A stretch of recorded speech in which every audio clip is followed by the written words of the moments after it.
pag-dive sa Tayo sa Wakas. We've all seen the trailer. Na sobrang ganda. Ganda tayo sa trailer. How was it like returning to your past characters? Kasi binuhay niyo ulit sina Bingo and Caroline and everyone. Ano, kamusta yung experience na yun? That's actually of the movie announcement that we're gonna do a comeback project together. Alam mo, nakakatawa. Kasya pa sa akin yung uniform ko. He's into her. Ayun talaga yung una kong impression. Sabi ko, oh my God. Even Donnie was like, kasya pa sa yung ano mo. As in, eksakto. Parang walang Pero parang nung time na yun, syempre nag-flashback lahat. You know, Donnie and I nga sinasabi namin na parang, grabe no, like, ang dami na nating nagawang project and we're just so excited for this new chapter. And, as in, sobrang nakakaba and excited, syempre.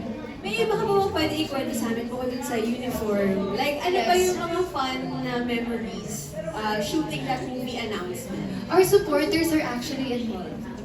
Yes, kasama sila yung students, mga klase namin. Galing, no? And this idea is by Donnie. As in, siya yung I remember he called me, sinabi niya sa akin, hey, I have an idea on how we can announce the movie. Tapos, as in, sobrang we were all so drawn to the idea. And we're really excited. Kasi ganda ng transition, ang ganda ng pagkaka-edit. Talagang roller coaster siya, di ba? Ang saya-saya, tapos lang, ayun. At talagang, Yes! ang ganda nung, ang galing pala ni Donnie mag-marketing, no?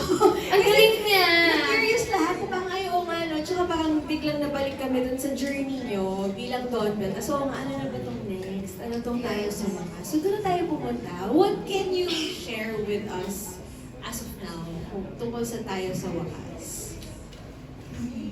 Wait lang po, 5 seconds. Siyempre, movie announcement pa lang, di ba? Ang nakita pa lang natin to refresh their memories. You were in a car. Yes. Tapos, parang tinanong mo ba si Donnie? Yes, as na ba tayo? Siyempre, we expect something more mature. I feel like this one is more emotional. Mas puno ng emosyon and feeling ko sobrang matcha-challenge ako sa role na to. But I'm excited for that challenge. But just to clarify, yung Wag yung salita. may nagtanong kasi kung mapanakit ba? Ano siya, very, madami kayo matututunan. Ayun. Very, natatakot ako magsalita. Nung pinitch kasi sa akin, may jaw drop moment ako na, what? Ganon. May ganon? Yes. So yun lang po pwede ko sabihin. Pero yung eksena dun sa car, hindi siya part ng movie. Hi! Hindi sure. I mean, It was shot specifically. No, but it was shot specifically for the announcement. Yes. Ayan. Yes. I mean, at least there, you can see a gist of our characters. Okay. And the maturity at least. Because we tackle so many emotions in this movie. Yes. Sorry po sa manager niya. Ate Edith, na manager ko rin.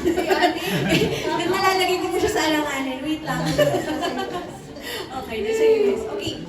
What role did you play that made an impact in your career as an artist? Okay. So, ano na to? After Tayo sa Wakas. Wait, i-end na ba natin yung Tayo sa Wakas doon? May mga gusto ka pa bang i-share? Kung sa Tayo sa Wakas. Well, abangan nila. This coming May. May na siya. So, Sa May po. super excited. Okay. And it's directed by Director Kathy. Yes! Kathy Garcia Sempana. Yes. Nakawork na natin. Okay, ano po yung tanong ulit? What Project made your impact? what project made an impact in your career for you? Parang every role I do makes an impact on my personality and who I am. But I feel like the first ever lead that I did, which is He's Into Her, that really, that really made an impact sa career ko. Nagbago no? Yung trajectory bigla. Syempre parang it was my first lead role and I've been praying for it for the longest time. Sana magka-lead role ako. And naramdaman ko na parang, oh my gosh, syempre pressure, first lead role. Pero I was just so happy and grateful.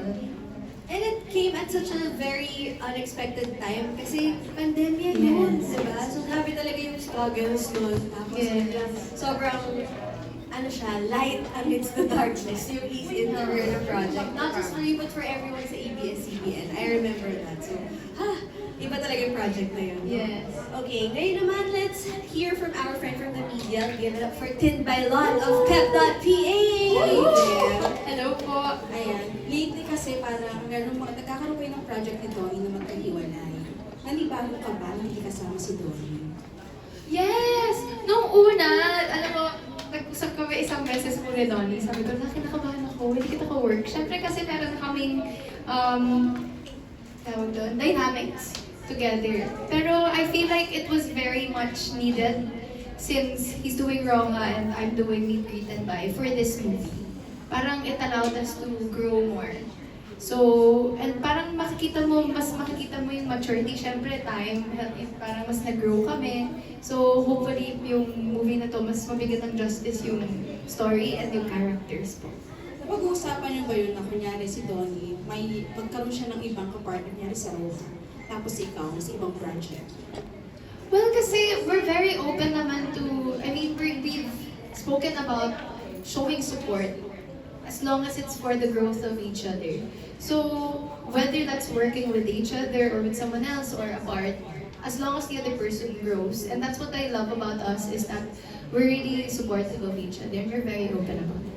Dito tayo sa wakas, meron ka bang nakitang kakaiba sa isang Donnie Pangilinan? Kasi 2025 last year pa yung last nyo, di ba?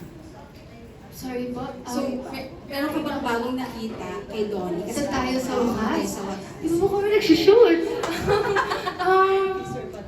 Teaser pa lang. Pero now, nakikita ko yung, alam mo, I feel with Donnie kasi all the more I work with him, I can see more how dedicated he is with his work. Kitang-kita mo yung puso tuwing nagtatrabaho siya. Even up to that teaser, talagang he was so hands-on and he never fails to surprise me and us actually sa mga ideas niya. He never runs out of ideas. He's the most spontaneous person you know. And syempre parang naging blessing siya for me and blessing sa lahat ng supporters namin. Thank you, Beth. Thank you so much po. Thank you so much. And now let's go to our next question. Do you also see yourself venturing into theater? So context, kanina kasi yung mga guests Yes, namin, yes. guests are artists, so feeling ko dun galing yan. So, do you see yourself in theater?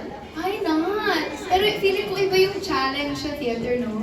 Iba kasi siya, kasi pag sa movie, pwede ka hindi pwede. I mean, syempre gagawin mo yung best mo, pero if you ever fall, may take two. Dito kasi one take, di ba? So, syempre, One long take. Super long take. feeling ko it takes so much courage and sobrang napapahanga talaga ako sa mga nagti-theater. Grabe yung dedication nila. Talagang, imagine how long would you rehearse that just so you could pull off the entire story. So, sobrang parang, why not? Like, I think, I'm up for that challenge, I would say.